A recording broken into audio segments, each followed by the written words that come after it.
네, 반갑습니다. 동탄대장입니다. 안녕하세요. 카리봄날입니다. 예, 3기 신도시 홈페이지가 새로 오픈됐습니다. 예, 중요한 내용들이 많은데 한번 살펴보겠습니다. 지금 3기 신도시는 남양주 왕숙, 하남 교산, 인천 계양, 고양 창릉, 부천 대장, 과천 안산 정도였는데 소규모 택지 개발 지구도 모두 다 들어갔습니다. 이 서울에 들어간 것도 많죠. 용산 정비창도 있고. 내용을 좀 보면 3기 신도시 등 수도권 30만 호를 공급 계획한다고 하고요. 21년 하반기 남양주 왕숙, 하남 교산, 인천 계양 등 3기 신도시와 성남 과천 등을 대상으로 3만 호, 나머지 3만 호는 22년 상반기에 입주자를 모집한다고 하네요.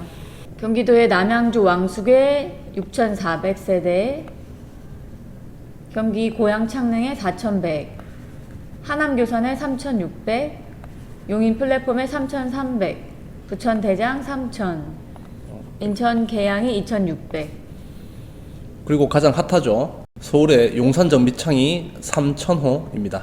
여기가 좀 이슈되는 상황이 기름이에요. 기름이 있으면 이걸 제거하는데 천문학적 비용이 들고 또 시간이 오래 걸릴 수가 있기 때문에 좀 리스크가 있는 지역이긴 합니다. 서울만 나눠서 보면 고덕 강일에 500, 강서에 300, 마곡에 200, 은평에 100호가 나오네요. 네. 지금 지지율을 보더라도 부동산 때문에 지지율이 많이 떨어지지 않았습니까? 그렇기 때문에 3기 신도시는 좀 빠르게 강력하게 추진할 확률이 많습니다. 그래서 기대가 높은데 또 암초가 또 하나 생겼죠.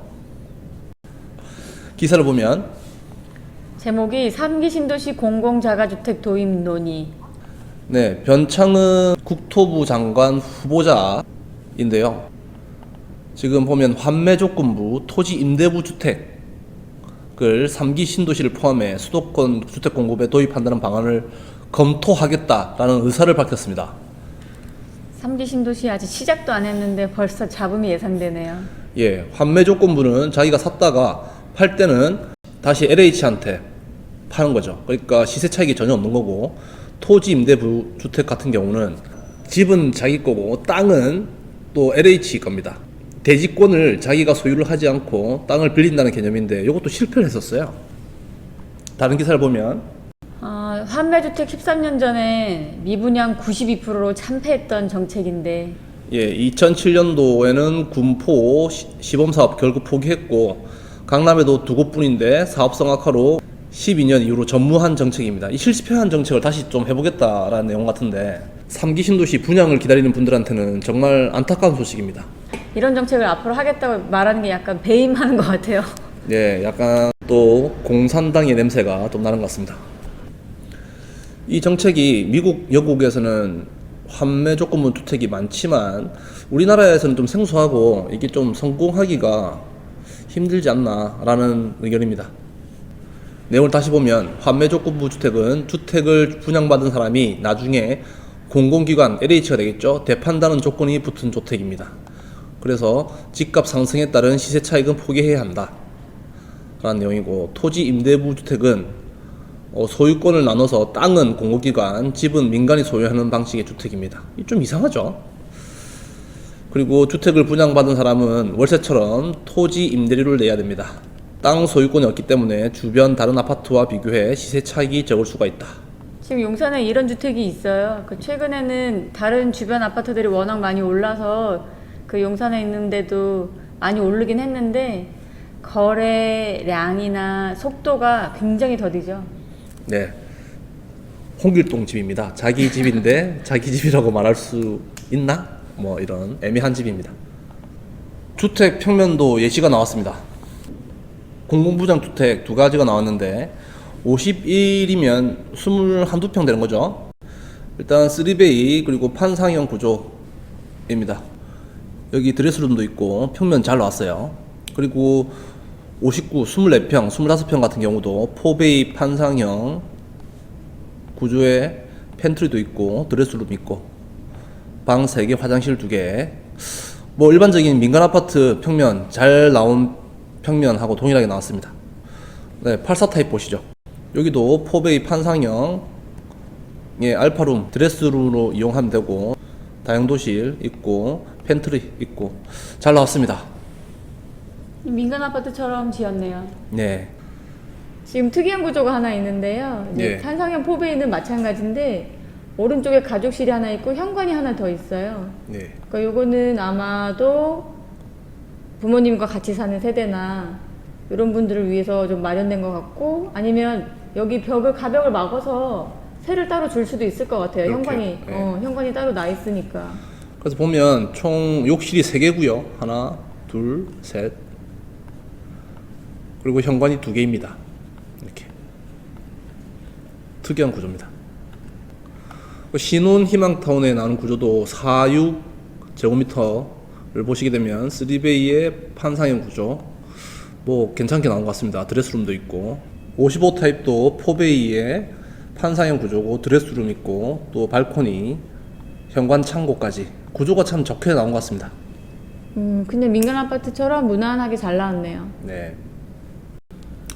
예, 사전 청약 기본 자격부터 보시죠.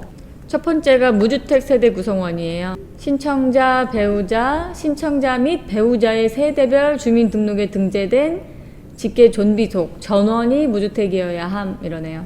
네, 공공주택 나오는 거랑 비슷한 것 같습니다. 그리고 입주자 저축 이건 당연히 가입돼야 되는 거고. 거주 요건을 보면 사전 청약 시 해당 지역이면 신청할 수 있으나 본 청약 시점까지 거주 기간 요건을 충족해야 됩니다. 투기과열지구는 2년 이상, 그 외는 1년.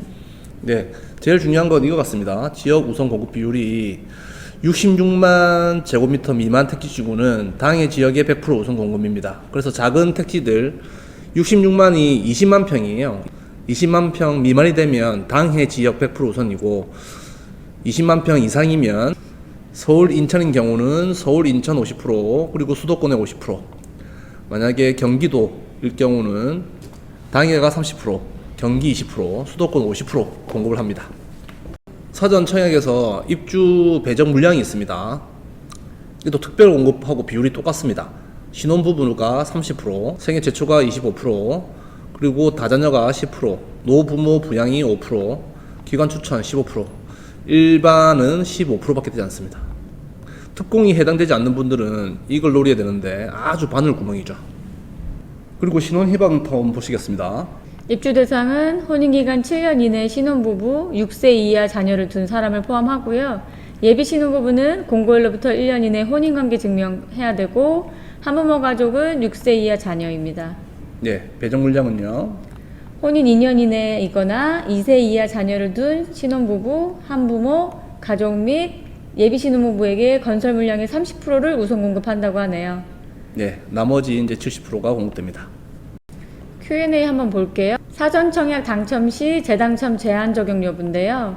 사전 청약 당첨자는 본 청약 전까지 재당첨 제한을 적용받지 않고 본 청약 신청을 통해 최종 당첨자로 선정될 경우에 한해서 재당첨 제한을 적용받습니다.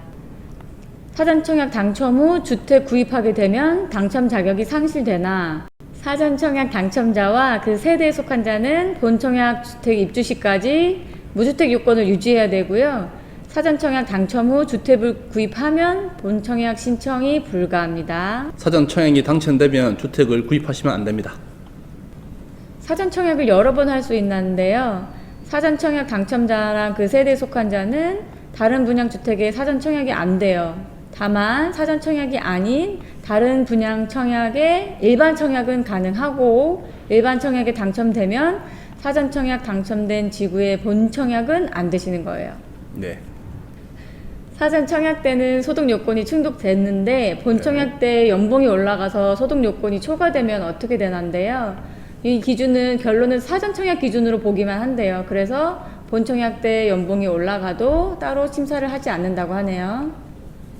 사전 청약 때 본 청약 일정도 함께 알 수 있는지인데요.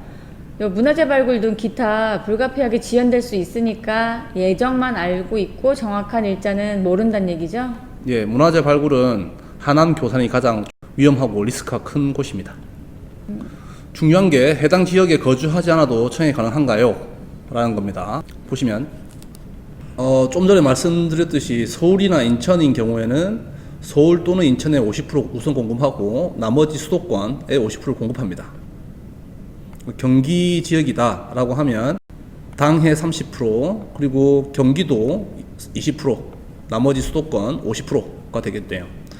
이건 일반 청약할 때 조건과 동일하죠. 일반 공급을 보시면 아까 말씀을 드렸듯이 15%입니다. 해당 지역의 무주택 세대주여야 되고 만약 60제곱미터 이하면 소득 및 자산 요건을 봅니다. 그리고 세대주여야 되고 5년 내에 당첨 사실이 없어야지 1순위가 가능합니다. 이게 금액을 보면 생애 최초나 일반 공급 그리고 신혼부부 배우자 소득이 없는 신혼부부 같은 경우는 월 555만원 4인 가구는 월 622만원 이하여야 됩니다.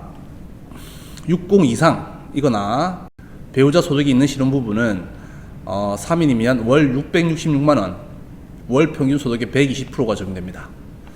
자산 조건도 부동산은 2억 1,500만원 이하, 자동차는 2,700만원 이하가 되어야 됩니다. 신혼부부 특별 공급은 보면 소득 기준은 100% 이하고 맞벌이일 경우는 120%가 되어야 되고 공통으로 부동산과 자동차가 이 가격을 넘지 않아야 됩니다. 생애 최초로 보시죠. 저축액이 선납금 포함 600만원 이상이어야 되고 부동산도 동일하게 2억 1,500 이하, 차량 가액은 2,700만원 이하, 소득 기준은 100% 이하인 자입니다. 다자녀는 미성년 자녀 태아 포함하고요. 3인 이상 무주택 세대 구성원입니다. 동일하게 부동산 차량 가액 동일하고요. 소득 기준은 120%입니다. 노부모 부양 특별 공급도 만 65세 이상 직계 전속을 3년 이상 쭉 계속 부양하고 있는 무주택 세대주입니다. 여기도 부동산 차량 가액 이하여야 되고 소득 기준은 120% 이하여야 됩니다. 사전 청약은 모두 공공 분양인지 아니면 공급 방식이 어떻게 되는지 보는 건데요. 예, 공공주택만 공급한다는 뜻입니다. 공공주택하고 신혼희망타운. 그래서 일반 민간 분양은 사전 공급에 없다는 이야기입니다. 오늘 3기 신도시에 대해서 알아봤습니다. 새로 국토부 장관으로 내정될 후보의 인터뷰 내용도 봤고 그리고 3기 신도시 청약에 대해서 정보를 알아봤습니다. 사전 공급에는 민간 분양이 없고 그리고 특별 공급에 해당되고 자산 및 자동차, 소득 기준에 만족해야만 사전 청약을 노릴 수가 있다. 이게 결론이네요. 끝까지 시청해 주셔서 감사드립니다. 동탄대장이었습니다. 카린 봄날이었습니다. 여러분의 좋아요, 구독은 저희에게 큰 힘이 됩니다.